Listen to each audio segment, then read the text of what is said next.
औज़ुबिल्लाहिमिनश्शैतानिर्रजीम बिस्मिल्लाहिर्रहमानिर्रहीम रब्बि इश्रह ली सदरी व यस्सिर ली अमरी वहलुल उक़दतम मिन लिसानी यफ़क़हू क़ौली सदक़ल्लाहुल अज़ीम। अस्सलामु अलैकुम ख़वातीन व हज़रात, मैं हूँ शहज़ादा शौकत। प्रोग्राम सनअत व मईशत में आपके साथ। हम पाकिस्तानी आवाम हर वक्त एक चैलेंज का सामना किए बैठे होते हैं। कभी हम लाइनों में लगे हुए हैं पासपोर्ट बनाने के लिए, कभी हम लाइनों में लगे हुए हैं बिजली का बिल पे करने के लिए, कभी हम लाइनों में लगे हुए हैं नौकरी ढूंढ रहे हैं, जॉब ढूंढ रहे हैं, असाइनमेंट ढूंढ रहे हैं, कभी हम बैठे हुए हैं किसी न किसी थड़े पे एक लेबर बैठी है जो अपने लिए दिहाड़ी लगाने के लिए बैठी हुई है वहाँ पे। हम पाकिस्तानी हर वक्त एक चैलेंज में है। क्या हम इस चैलेंज में से निकल पाएंगे? जो इकोनॉमिक सिस्टम जिसमें हमारी सनत और मईशत इस वक्त है, अगर हम उस पर थोड़ी सी बात करें तो हम देखें हमारा मसला है क्या। हमारी सनत अगर कोई लगाना चाहे तो उसकी सनत में लगाने में कितनी रुकावटें हैं, और उसके बाद उस सनत को बंद करने के लिए कितने डिपार्टमेंट हैं। हम अगर मईशत को सहारा देने के लिए कोई फॉरेन इन्वेस्टर पाकिस्तान में आता है तो उस फॉरेन इन्वेस्टर के पाकिस्तान में आने के लिए कितनी हर्डल्स हैं, कितनी रुकावटें हैं, और अगर वो पाकिस्तान में आ गया अपना इन्वेस्टमेंट लेके तो उसको बंद करने के लिए कितने डिपार्टमेंट हैं। क्या हमने इस पे गौर किया? क्योंकि अगर एक इंडस्ट्री लगेगी तो हज़ारों का रिज़्क है, और अगर एक इंडस्ट्री बंद होगी तो हज़ारों का रिज़्क बंद होगा। क्या हम पाकिस्तानी 10 करोड़ से ज़्यादा गुर्बत की लकीर के नीचे चले गए? उनके सोचने का अंदाज कुछ और है, लेकिन वो चंद लाख फैमिलीज़ जो इस वक्त पूरे सिस्टम पे बैठी हुई हैं, उनका सोचने का नज़रिया कुछ और है। फेडरल शरिया कोर्ट में नाजरीन एक सवाल हुआ मुझसे कि क्या हम पाकिस्तानी इस जो सिस्टम में हम सरवाइव कर रहे हैं बंद कर दें। मैंने कहा सर, ये जो लाइनें लगी हुई हैं पासपोर्ट के लिए, जो लाइनें लगी हुई हैं बिजली के बिलों के लिए, जो लाइनें लगी हुई हैं नौकरियों के लिए, ये तो चलता रहेगा सिस्टम, लेकिन सिस्टम को बंद नहीं कर सकते। लेकिन एक सवाल है कि क्या ये जो लाइनों में खड़ी हुई आवाम है वो किसी कानून के तहत क्या वो बेनिफिशरी हैं? कोई एक लॉ, कोई एक कानून जिसके तहत वो बेनिफिशरी हैं, जिसके तहत उनको मुनाफा मिलना है, जिसके तहत उनको फ़ायदा मिलना है, जिसके तहत उनको रोज़गार मिलना है, जिसके तहत उनके लिए आसानियां हैं। कोई कानून नहीं। कानून है तो उन लोगों के लिए जो मिनिस्ट्री ऑफ फाइनेंस के साथ लिंक हैं। बेनिफिशरी कौन है? वो जो मुलाजिम हैं इस सिस्टम के।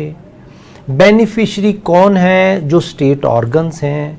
बेनिफिशरी कौन है? जो कि इस सिस्टम के तहत जो एसआरओज इशू हुए हैं उसके साथ लिंक हैं, वो बेनिफिशरी हैं। लेकिन दूसरी तरफ जो आवाम है, जो 99%, उसको टैक्स देना ही देना है। अभी पिछले दिनों एक वायरल हुआ एक इमेज था कि जी ज़कात वो टैक्स है जो अमीरों से लेके गरीबों को दिया जाता है, लेकिन आजकल सिस्टम ऐसा है कि गरीबों से टैक्स कलेक्ट करके अमीरों को दिया जाता है।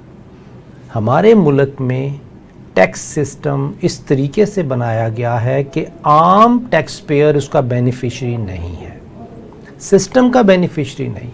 सर, अभी मैं इधर उधर की बात नहीं, बिल्कुल सीधा पॉइंट पे आता हूँ। मेरे एक टीचर थे, अल्लाह ताला आमीन उनको सेहत तंदुरुस्ती दे, रिजवान साहब। उन्होंने एक शेर एक दिन पढ़ा हमारे बीकॉम की क्लास में। उन्होंने कहा, ना इधर उधर की बात कर, ये बतला काफिले क्यों लुटे, राहजनों से गिला नहीं, तेरी राहबरी का सवाल है। और उन्होंने उसके बाद कहा कि जिस दिन कोई लोअर मिडिल क्लास का कोई ऐसा दोस्त ऊपर आएगा तो वो इस सिस्टम को चेंज कर सकता है, क्योंकि उसको उसकी सेंस है। इस वक्त जो रूलिंग एलीट है, जो एक 21वें ग्रेड का अफसर है, उसके अफसर ने भी, उसके बेटे ने भी कल को 21वें ग्रेड का बनना है, और जो इस वक्त आर्मी का जर्नल है, उसके बेटे ने भी कल को उसी सिस्टम का हिस्सा बनना है, उनको सेंस नहीं है। उसकी बात, उसका सबूत ये था कि जब गंदम की हड़ताल हुई, आटा शॉर्टफॉल हुआ, तो बेनज़ीर मरहूम का क्या कहना था कि जी अगर आटा नहीं है रोटी ना खाएं, डबल रोटी खा लें। क्योंकि उनको सेंस नहीं थी इस चीज़ की कि डबल रोटी भी जो आटे से बनती है, केक रस भी आटे से बनता है। सो पॉइंट ये है कि क्या हम पाकिस्तानी इस प्रॉब्लम, इस चैलेंज से बाहर निकल सकते हैं? उसके लिए मेरा, आप देखें, जमात इस्लामी ने भी धरना दिया पिछले दिनों। इससे पहले जमात इस्लामी ने फ़लस्तीन के लिए लॉन्ग मार्च किया। अब उन्होंने बिजली के बिलों के लिए धरना दिया हुआ था पिछले दिनों। क्यों दिया हुआ था? कि जी बिजली का बिल ऐसा टैक्स है जो हर आने वाले दिन में बढ़ता जा रहा है। सवाल क्या है? बिजली का बिल क्यों बढ़ता है नाजरीन? इसके पीछे लॉजिक देखनी है। इस प्रोग्राम में आज उसको एक्सप्लेन करेंगे। हर आने वाले दिन में टैक्स क्यों बढ़ रहा है, इसकी क्या लॉजिक है? क्या कोई इकोनॉमिस्ट इसके बारे में बात करता है कि क्यों हो रहा है? सवाल एक है कि ये क्यों हर आए दिन हम पे टैक्स इंपोज हो रहा है। कहते ये हैं कि ये पाकिस्तान की भलाई के लिए है, लेकिन हकीकत ये होती है कि पाकिस्तान की या पाकिस्तानियों की भलाई उसमें नहीं होती। कहते ये हैं कि जो हम टैक्स इंपोज कर रहे हैं उससे पाकिस्तानी मसले से बाहर आ जाएंगे, लेकिन हकीकत ये होती है कि जो टैक्स इंपोज किया जा रहा होता है वो जिन्होंने कर्ज दिया हुआ है उनको खुश करने के लिए दिया जा रहा होता है, उनकी पेमेंट लायबिलिटी सेटल करने के लिए दिया जा रहा होता है। यहां पे एक नुक्ता है नाजरीन, आपके लिए बहुत इंपॉर्टेंट नुक्ता है। जिस तरह मैं बात कर रहा था, जमात इस्लामी ने धरना दिया, पर्पसफुल धरना था कि जी हमें बिजली के बिल नहीं बढ़ाने, फ्यूल जो पेट्रोल प्राइसेस है वो नहीं बढ़ानी। इसी तरह उन्होंने पहले फ़लस्तीन के लिए लॉन्ग मार्च किया कि दूसरी तरफ आजकल तहरीक लब्बैक भी एक धरने में है कि जी फ़लस्तीन में लाखों अफराद ज़ख्मी हुए हुए हैं, 40,000 के करीब शहादतें हुई हुई हैं, कोई मुस्लिम मुल्क नहीं बोल रहा। उसकी वजह से जो सनत और मईशत पे कोई फ़र्क पड़ रहा है इसराइल की। हमने हड़तालें कर दी कि जी ये ड्रिंक इसराइल का है, ये प्रोडक्ट इसराइल की है। इवन पाकिस्तानी प्रोडक्ट भी इसराइल बेच रहा होता है, जो नमक है। नमक पाकिस्तानी प्रोडक्ट है, यहां से इंडिया चला गया, पाकिस्तान ने उसके ऊपर वैल्यू एडिशन नहीं की, इंडिया से वो एक्सपोर्ट हो गया इसराइल। इसराइल ने उस प्रोडक्ट पे वैल्यू एडिशन की और $18 से लेकर $40 तक इतना सा जार बिकता है। हमने अपने मुल्क के रिसोर्सेज को दूसरे मुल्कों के बेनिफिट के लिए बेच दिया हुआ है। पॉइंट क्या, धरने का कोई फायदा हुआ जमात इस्लामी को? क्या तहरीक लब्बैक को कोई फायदा होगा इस धरने का? ये जो पीटीआई शोरो गोगा कर रही है और ये जो इस वक्त जो नई हुकूमत को एक टफ टाइम देने की कोशिश कर रहे हैं, इसका क्या पाकिस्तानियों को बेनिफिट है? इस वक्त मिल्लत इस्लामिया हालत जंग में है तो अल्लाह के साथ है। इस वक्त शहबाज शरीफ साहब अगर हालत जंग में है तो अल्लाह के साथ है। इस वक्त औरंगज़ेब साहब जो हमारे फाइनेंस मिनिस्टर हैं आज के, अगर वो हालत जंग में हैं, चैलेंज में हैं, तो वो अल्लाह के साथ हैं। क्या हम पाकिस्तानी किसी सिस्टम में बेनिफिशियरी बन सकते हैं कि अल्लाह के साथ जंग में से बाहर निकल आए? सो सवाल नाजरीन ये था, क्या हमारे पास जो ये टैक्स बढ़ाए जाते हैं, क्या हमारे पास उसका कोई सोल्यूशन है कि हम इससे निजात पा लें? सोल्यूशन एक साइड पे रखें, पहले सवाल समझते हैं। मैं हमेशा ये कहा करता हूं कि सवाल अगर कंप्लीट है तो जवाब प्रॉपर आएगा।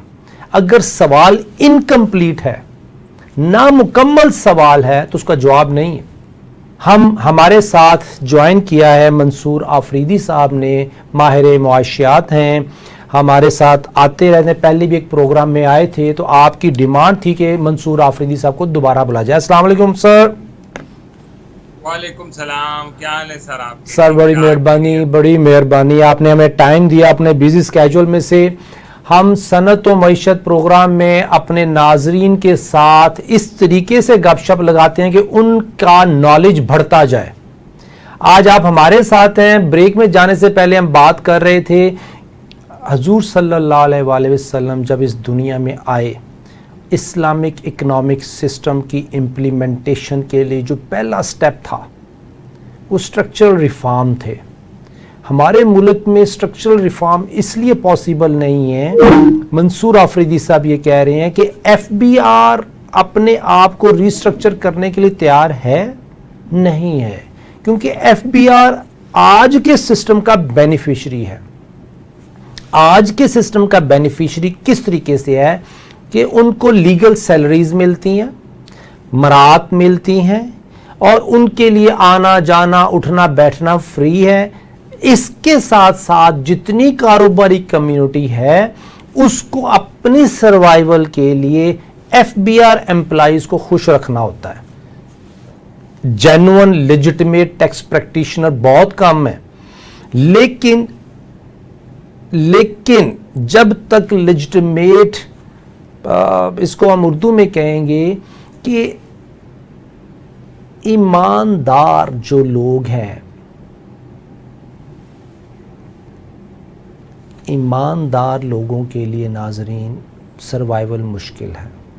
कि अब आ जाए दो बातें नाजरीन बड़ी इंपॉर्टेंट जो हम ब्रेक पे जाने से पहले कह रहे थे कि वो बेवा जिसने 3 करोड़ सिस्टम में डाले वो बेसिकली हक मार रही है, और जिसने इस सिस्टम से कमाना है उसकी कॉस्ट ऑफ लिविंग बढ़ रही है। मंसूर आफरीदी साहब ने बिल्कुल ठीक कहा कि जब तक स्ट्रक्चरल रिफॉर्म नहीं आएंगे उस वक्त तक इस मुल्क में इकोनॉमिक सिस्टम जो जस्टिस सिस्टम है वो परवान नहीं चढ़ सकता।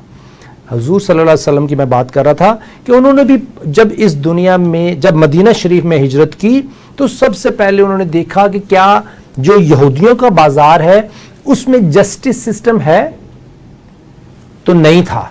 तो हुजूर सल्लम ने मना कर दिया मुसलमानों को कि यहूदियों के बाजार में जाके आपने कारोबार नहीं करना, और अपना बाजार बनाया जहां पे जो टैक्स सिस्टम रखा, जो उसके रूल्स रखे वो जस्टिस की बुनियाद पर थे। वो इस बुनियाद पर नहीं थे कि एक ताजर दूसरे का हक मारे या सिस्टम किसी ताजर का हक मारे। मंसूर आफरीदी साहब आप फरमा रहे थे कि स्ट्रक्चरल रिफॉर्म जरूरी हैं। इस दरमियान में हमारा राब्ता मुनक़ता हो गया तो हमने नाज़रीन से बताया कि जो स्ट्रक्चरल रिफॉर्म है वो मंसूर आफरीदी साहब फरमा रहे हैं कि मुमकिन नहीं कि पाकिस्तान में आ जाए, क्योंकि इस वक्त जो सिस्टम है, जो सिस्टम के बानी हैं, जो करता धरता हैं, वो स्ट्रक्चरल रिफॉर्म की तरफ आना नहीं चाहते। उसकी मेन वजह बताई कि एफबीआर में जो रेवोल्यूशन किस तरीके से आ सकता है, क्योंकि वो बेनिफिशियरी हैं, वो लाने नहीं देंगे। आप क्या फरमाते हैं सर? जी ऐसे ही है। तो उस पर आप देखें ना, जब आप स्ट्रक्चर रिफॉर्म्स नहीं करेंगे और जब आप किसी भी शोबे में नहीं करेंगे तो आपके जो ऑलरेडी टैक्स नेट में बेचारे जो आम पाकिस्तानी जो तनख्वाहदार तबका है, जो सबको ज़्यादा मैं मजलूम समझता हूँ, वो पाकिस्तान का तनख्वाहदार तबका है, खासकर प्राइवेट सेक्टर में। तो आपने उन पे टैक्स लाद देने, जब आपने उनका टैक्स ला देंगे और उनके, अब आप देखें मैं कहीं पे खड़ा था बात कर रहा था, मेरे पास हम स्ट्रीट में खड़े थे तो एक ड्राइवर आया 7 वालों से। उन्होंने मुझे कहा कि मेरी 25,000 तनख्वाह है और मेरा 27,000 का बिजली का बिल आया है। तो आप बताएं मैं कहाँ से बिजली का बिल दे रही हूँ सर? तो आप जब ये इस नहज पे लोगों को लाएंगे तो वो फिर मुल्क छोड़ के जाएंगे, जिस तरह आपने इंट्रो में फरमाया। वो पाकिस्तान में नहीं रहेंगे, वो कहेंगे हम डंकी लगाएं, वो कहेंगे हम किसी तरह से भी बाहर मुल्क पहुंचे, कम अज कम हम अपना जितना कमाएंगे उतना टैक्स देके कुछ तो बचाएंगे, बाल बच्चों का पेट पालेंगे। आफरीदी साहब यहाँ पे, आफरीदी साहब मैं पेट पालना चाहता हूँ अपने बच्चों का, सिस्टम मुझे पालने नहीं देता, मेरी तनख्वाह में से टैक्स काट लिया जाता है। आप माहिर माशियात हैं, आपकी मुफ्ती हजरात साहिबान से बहुत सारी मुलाकातें रही होंगी। मुझे ये बताएं कि इस्लामिक इकनॉमिक सिस्टम में आप इसका जवाब दे सकते हैं हाँ या ना में, जो भी है, कि अगर आप नहीं तो इस पर इन्वेस्टिगेशन कर सकते हैं, रिसर्च। क्या इस्लामिक इकोनॉमिक सिस्टम में कारोबारी लोगों पर तो टैक्स लगता है क्योंकि वो प्रॉफिट कमाते हैं, चूंकि वो प्रॉफिट कमाया, उसका एक पोर्शन स्टेट को दे दिया, रियासत को दे दिया। मैं कारोबारी आदमी नहीं हूँ, मैं मेहनत मजदूरी करता हूँ, मेहनत के बाद एक मुझे कुछ चंद पैसे मिले, उसमें मेरी कास्ट ऑफ लिविंग भी पूरी नहीं होती, तो मेरे ऊपर क्या टैक्स जायज़ है, हलाल है? इस पे कोई फतवा कोई मुफ्ती क्यों नहीं देता? हाँ, बिल्कुल आपने सही फरमाया है। एक्चुअली जो इस्लामिक सिस्टम है, और आपको पता है इस्लाम जो है सिर्फ एक सदी या एक अरसे के लिए नहीं आया, ये तहया क़यामत तक है। और हम मुसलमानों के लिए जो मसाइल का हल है वो इस्लाम में ही है, चाहे हम इसको अभी माने या 100 साल बाद मानेंगे, एवेंचुअली हमें इस्लाम की तरफ ही आना पड़ेगा। आप देखें कि जो इंटरेस्ट बेस्ड है इसका, ये देखें कि दुनिया का हर मुल्क उठा लें, उसको प्रिंसिपल भी डेट में है, यानी वो कर्जदार हुआ है, और वो इंटरेस्ट भी है। इवन आप अमेरिका उठा लें, आप यूरोप उठा लें, तो किसी ने फिर सवाल पूछा, अगर हर मुल्क कर्जदार हो चुका है तो ये कर्ज देने वाला फिर कौन गया? मतलब किसी ने कर्ज दिया भी होगा ना। तो ये क्योंकि एक दलदल सा है, जो सूदी निज़ाम है, जो आज से 100 साल पहले कैपिटलिज्म की बुनियाद रख के दी गई, जो एक इस थ्योरी पे रख गई कि अगर हर एक अपनी मजदूरी कमाता है या अपनी नौकरी करता है, उसका वो उजरत लेता है, तो जो कैपिटलिस्ट है, जिसके पास पैसा है, वो उसका उजरत, उसका इंटरेस्ट है। इस बेस पे हम अब इस नहज पे आ चुके हैं कि हर मुल्क दिवालिया हो रहा है। आप देखें ना, करीब में जाए, मालदीव दिवालिया, श्रीलंका दिवालिया, अफ्रीका के काफ़ी ममालिक दिवालिया होने जा रहे हैं, यूनान जो है, ग्रीस दिवालिया। अब ये इवेंचुअली सारी दुनिया इसी पे आएगी कि हम जो रियल चीज़ है, यानी रियल प्रोडक्टिविटी जिसको आप कहते हैं, हम उसके बैक पे करेंसी को छापें और उसके बैक पे हम कर्जे दें, जो इस्लाम में है कर्ज हसना, या जो मुशारका है, मुदारबा है। लेकिन बस इसकी ये बात है कि इस्लामिक बैंकिंग का भी एक तो समझ नहीं आती कि किस तरह इम्प्लीमेंट हुआ। हालांकि मैंने खुद उसका कुछ ऑडिट भी किए हैं स्टेट बैंक में रह के, कि आप देखें ना कि किसी इस्लामिक बैंक में किसी डिपॉजिटर का आज तक नुकसान ही नहीं हुआ। मतलब मैंने आज तक तो नहीं सुना, आपकी नॉलेज में हो कि भाई इस्लामिक बैंक किसी डिपॉजिटर के पास गए होंगे कि इस महीने हमें नुकसान हो गया, तो आपके हम जो प्रिंसिपल अमाउंट है वो काट रहे हैं। वो तो हर महीने ही प्रॉफिट दे रहे हैं, और हर महीने जिससे कन्वेंशनल बैंक है ऐसी प्रॉफिट इस्लामिक बैंकिंग दे रहे हैं। अब मुझे समझ नहीं आ रहा, इस पर इतने बड़े मुफ्ती साहिबान बैठे हैं, मुफ्ती तकी उस्मानी साहब जो कि एक जय्यद आलिम है, वो मीज़ान बैंक को लीड कर रहे हैं और उनके कंसल्टेंट हैं, लेकिन इसके बावजूद ये मसाइल हैं। तो हमें आपने बजा फरमाया कि आपका तो सर यहाँ पे हम दो सर यहाँ पे मैं दो बातें आपसे, जो आपकी गुफ्तगू है, पहला सवाल वही रिपीट करता हूँ कि हमें रिक्वेस्ट करनी चाहिए मुफ्ती साहिबान से कि एक इस इकॉनमी में जहाँ कास्ट ऑफ लिविंग का पता नहीं है, जहाँ बिजली के बिल का पता नहीं है कि वो कितना आना है, कमाई 1 लाख रुपए कमाने वाले का खर्चा 1.5 लाख रुपए है, तो इस सिचुएशन में क्या हुकूमत वक़्त और ये मुफ्ती साहिबान फतवा दे सकते हैं कि ये इस्लामिक नहीं है टैक्स लगाना सैलरी पे? हाँ, जो प्रॉफिट कमा रहा है, बिजनेस में है, उस पर चूंकि बेनिफिशियरी है सिस्टम का, उस पर तो टैक्स लगना चाहिए, लेकिन सैलरीड पर्सन पे टैक्स बिल्कुल नहीं होना चाहिए। जितनी मर्जी उसकी सैलरी है, वो मेहनत की कमा रहा है, वो मेहनत से कमा रहा है, उसकी सैलरी टैक्स फ्री होनी चाहिए। इस पर कोई फतवा आना चाहिए कि नहीं? ये इसका छोटा सा जवाब है, फिर उसके बाद बैंकिंग सिस्टम पे आते हैं।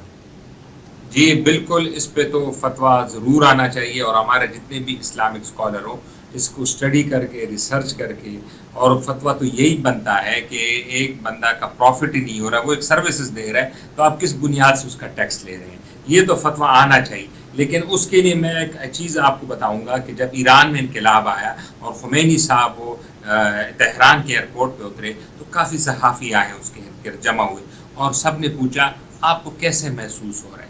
मतलब उनका ये था कि आपको एक फतह मिली है, अल्लाह ने इनकलाब आपने बर्पा किया, तो आपको क्या महसूस हो रहा है? उनका जवाब था, एक तारीखी जवाब जो हर कोई कोट करता है, कुछ नहीं, मुझे कुछ फील नहीं हो रहा।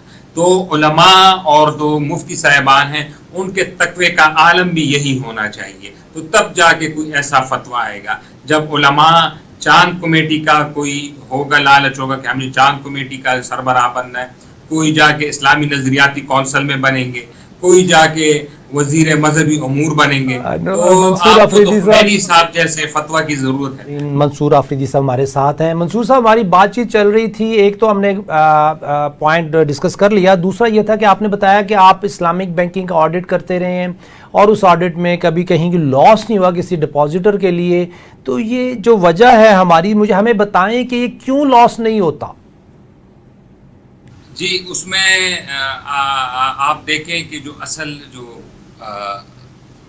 उस पे आप इसके अकाउंट जब देखेंगे तो हर बिजनेसमैन जो है, जिस तरह हमारा कल्चर है, जो हमारा देखिए ना, काइबर ऐड करते हैं, हर बैंक काइबर ऐड कर रहा है, इस्लामिक बैंक भी काइबर ऐड कर रहा है, कन्वेंशनल बैंक भी काइबर ऐड कर रहा है, और उस काइबर ऐड करने के बाद अपना मार्जिन ऐड करते हैं, उस मार्जिन ऐड करके वो बारोवर को चार्ज करते हैं, जो मेजर बारोवर है गवर्नमेंट ऑफ पाकिस्तान है, उससे वो पैसे लेते हैं, और पैसे लेके आगे वो बेवा को देंगे जिसने 3 करोड़ रुपया डिपॉजिट कराना है।